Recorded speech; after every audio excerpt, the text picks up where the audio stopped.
So here we have 850 birds that have just come out on pasture in the roller pens that we tested last year, and they're out for more field testing this year.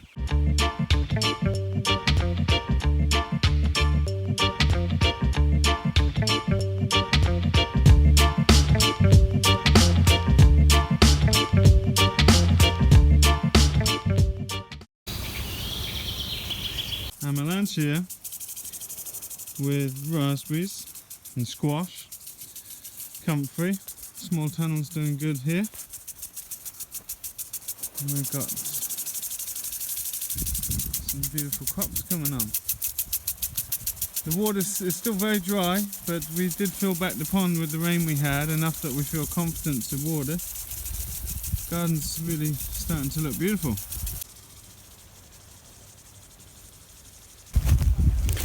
Kohlrabi's coming on nicely under here.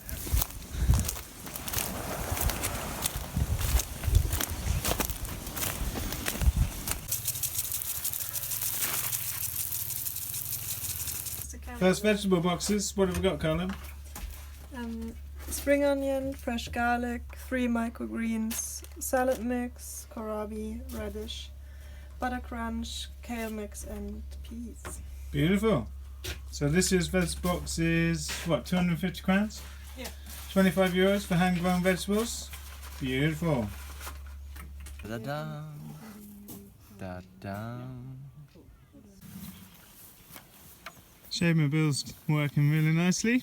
Cows are thirsty. Flies are busy. But we got them in cycle again with the eggmobiles. So they're back in here. Just need to rework our grazing plan now. I'm actually thinking I would like to take the cows slower through here just to take this down a bit more. We don't have enough ruminants to really deal with the amount of land over at the neighbours behind the hill here, but I'm thinking therefore I want to concentrate on our land and what's best for our land and consider other options, because it's, you know, it's going to be like this all season, and I think I want to rethink. So I'll make an update about that another time when I've decided. So we are learning about maps and levels and guessing height difference across the landscape, which is much harder than it sounds. Our eyes are bifocal, they're designed to measure distance, but here we're in such a sloping landscape that it throws your eyes off. So we're guessing a point right down here in the field up to here. We've had guesses from 2.5 to 28 meters. I'm guessing myself about 7. But we don't know, so we're using a bunyip and a laser level to measure the actual differences. But it's an interesting thing to never trust your eyes. Here we have a water pipe going up the ridge to a ram pump header, and if you go stand on it, it looks like water goes uphill. So don't believe your eyes, believe the tools. Just as reliable as So this group says 683. I said 713. I think I get 668. I think I win the chocolate.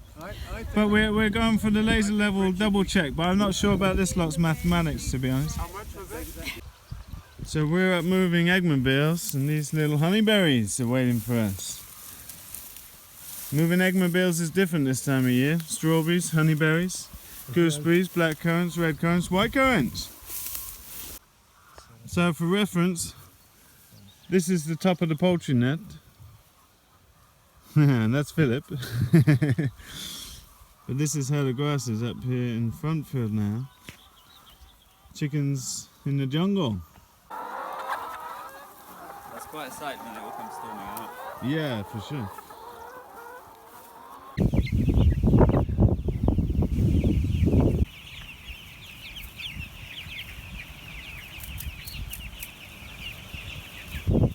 So this model gives them 20-30% more space and actually more roof cover to get away from the elements.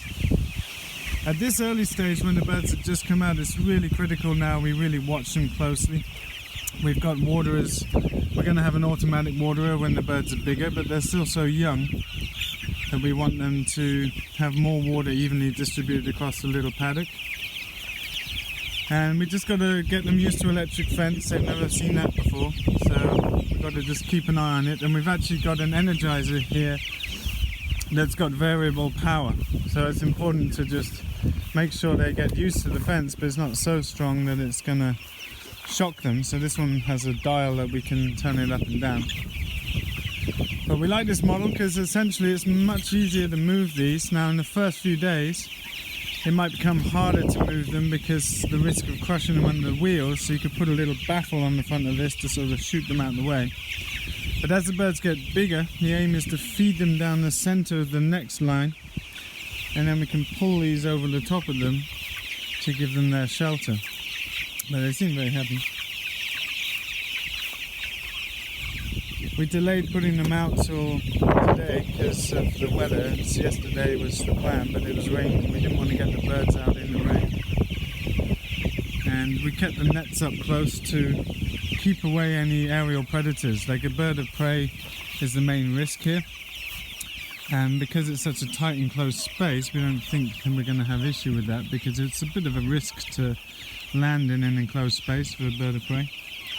But we'll see. We've got to observe, and I've been explaining to the gang that this is part of our role. In our position, we're a demonstration site. It's a space that we can be innovative in a way that some others can't, perhaps.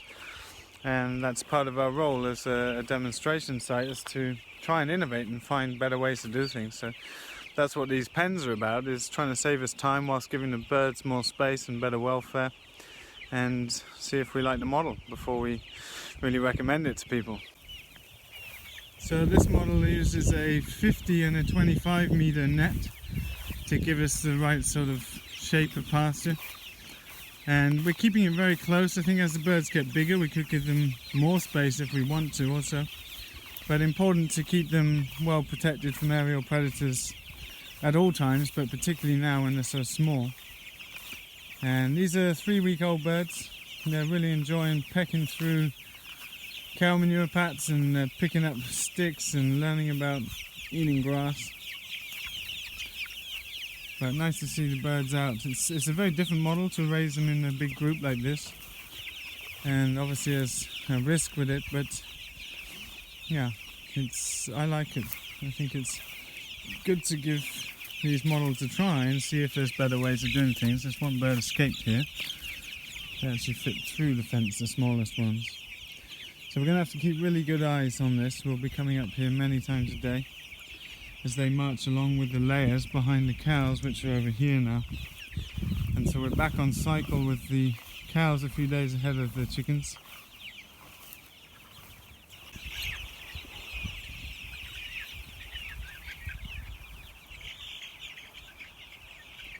Something to consider here is the wind netting and wind sheeting that we have on two sides of the pen. It's a bit breezy today, but you could easily add some drop-down curtains if you need that extra protection. Right now we're just observing, seeing how it goes. And our main concern really is in the afternoon, evening, when they start to sleep a bit, they will probably group together in dense groups, and that could lead to them pushing each other against the fence. So we need to just monitor and observe that. We have had a small group of young birds in at this age in these pens last year, but it was only a quarter of the amount of birds in here. There's 850 birds in here. And we had a full group of older birds, just because of the way logistics worked out last year. So this is our first full test with a full sort of scale batch, as it were, in the pens throughout their whole time outdoors. So lots of observation, that's the name of the game. But I'm thinking that they don't need much adjustment yet. If it was really windy and rainy, then that's going to cause problems for young birds. That's the easiest way to, cause stress and illness and death to young birds.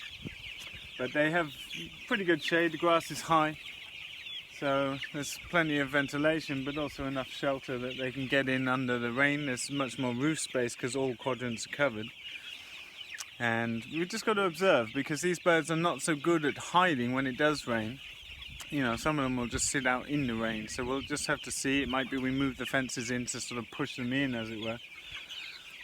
So lots of observation to do in these next days and weeks. And I'll keep you posted on, how it goes, because I think it's a really interesting experiment to see. So it's day 3 of farm scale permaculture design course. I get so excited doing these trainings. We're already deep into holistic management, defining contexts, how we deal with decision making, and looking at the scale of permanence. A big part of PA Yeoman's work with Keyline design. Today we're getting really deep into Keyline design and how we gracefully and geometrically pattern landscapes based on permanence of features within the landscape, starting with understanding our climate and what it was, how that affects landform and how that bears a relationship with water to our land, so that we can energy efficiently plan everything in these layers according to their permanence and priority. It leads us to roads and access, and then to things like trees, and then to buildings and fencing and subdivisions, etc. It's an amazing topic. It's one of my great passions, as you're probably aware of. But really nice to have people out on the farm doing farm chores, seeing how the farm runs. We've been eviscerating chicken today just to see how that all works, with the new chicks arriving this afternoon and the new roller boiler pens going out. So great stuff already. People really understanding maps and how to find levels, and we're getting deep into the heart of all the stuff that I'm passionate about. And really nice group of people, lots of people from Germany and Denmark. Most of our team here is German, so it's an interesting year. It's very Danish last year, and that seems to be the way it's going. But yeah, having some really nice weather, getting a bit of rain again suddenly now. Looks like quite a wet week, which is logistical when you have so many people, and we're living quite outdoor life, but it's much needed for the land.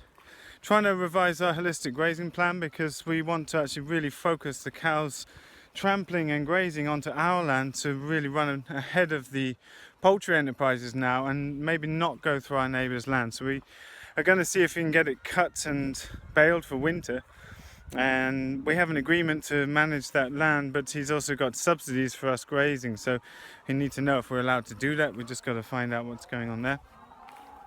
But yeah, really nice days at the farm with inspiring people and inspiring projects, and yeah, it's always great to see which characters show up at trainings like this.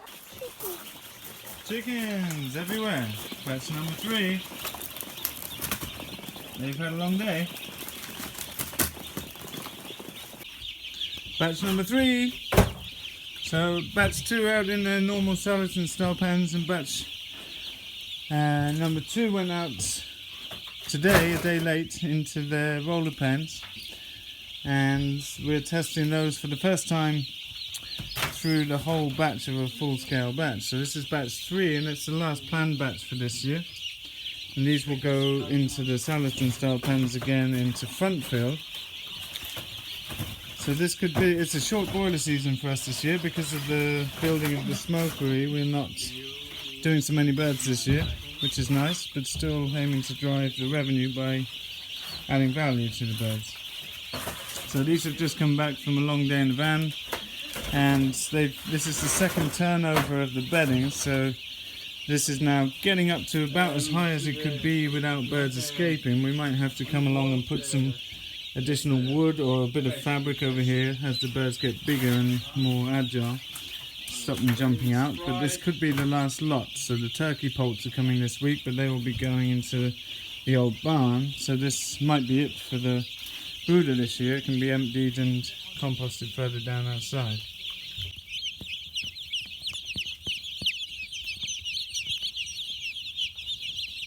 So it's now later in the day and dinner time really. So I'm just coming up to check on the birds and, you know, really see if I can observe anything that needs addressing.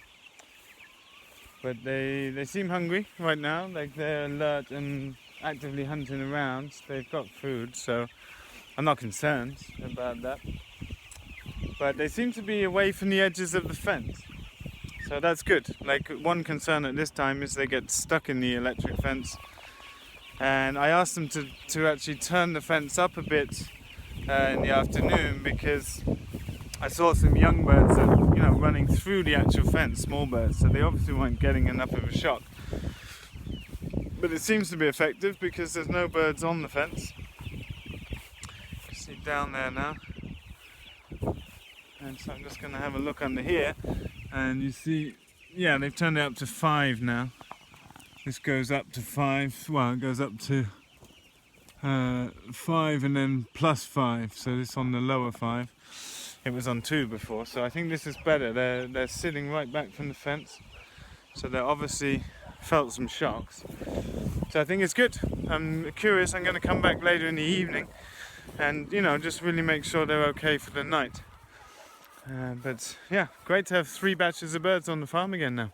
This batch has been a really easeful batch. The weather's been really good. Haven't had much rain in the time they've been out, but they're growing well. It seems like how I'd expect the birds to be. We haven't done so much weighing of birds this year because pretty confident with the feed ratios, and yeah, it's less critical for us at this time.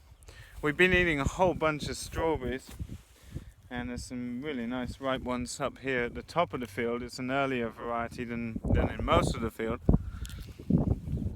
But great to have all 3.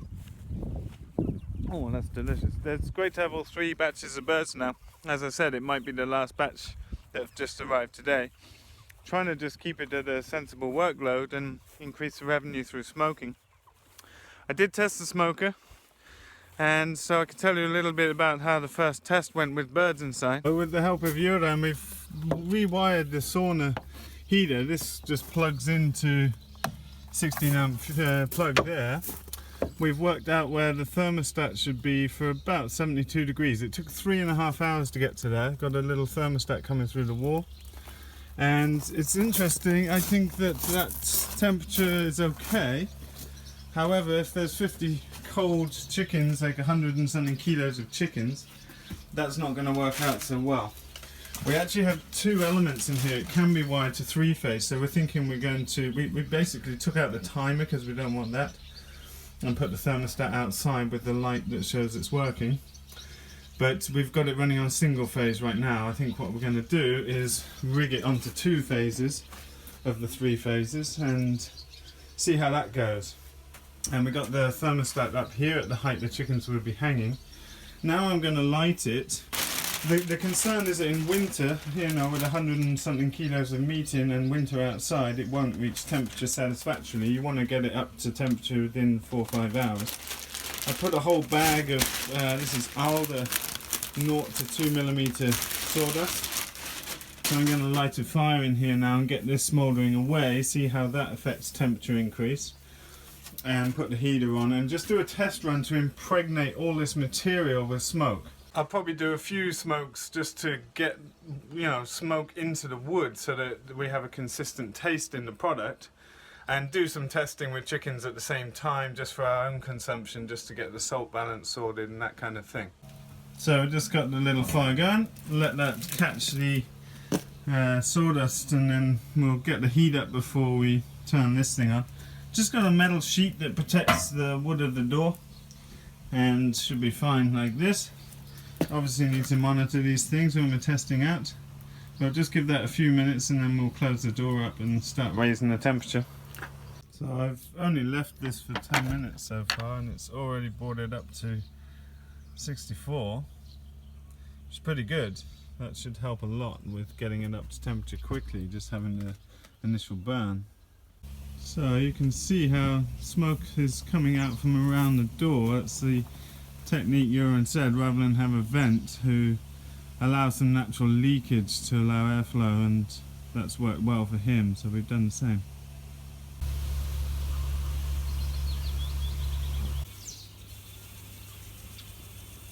So it's reached temperature in less than 2 hours, which is ideal. Seems to be all functioning really nicely. Should get 24 hours burn out of the alder, so just keep an eye on it now for the rest of the day. So first smoking didn't go that well. The birds, basically, I went off to Gothenburg to take Grace to the airport. She flew home alone, and yeah, it was a very successful trip for Grace to travel alone for the first time, and had a great stay here and just coming back in a couple of weeks, which is awesome.